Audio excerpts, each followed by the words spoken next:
যে কোনো মানুষের পরিবর্তন খুব ভয়ঙ্কর হয়। একজন সাবলীল মানুষ যখন অজস্র ঝড় ঝাপটা আঘাতের পর ফিরে আসে, তখন সে আর আগের মতো মানুষটা থাকে না, বরং পুরানো খোলস পাল্টে ইতিমধ্যেই সে হয়ে যায় কঠিনতর।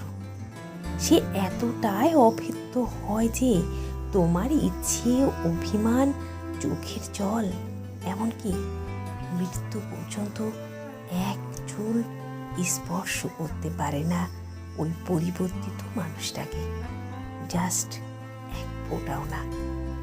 একসময় অসহনীয় পরিস্থিতির মধ্য দিয়ে তাকে যেতে হয়েছিল।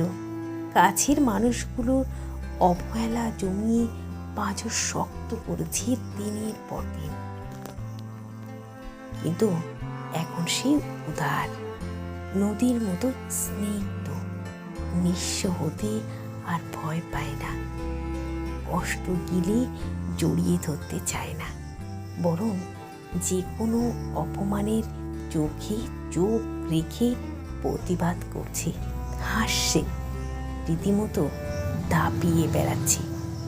সাফল্যের চূড়ায় ওঠার জন্য ভয়ানক সব লাভ দিচ্ছে, আর যন্ত্রণা তাকে ছুঁতে পারবে না, ছুঁতে পারবে না নিস্তব্ধ রাতটা, ছুঁতে পারবে না তুমিও।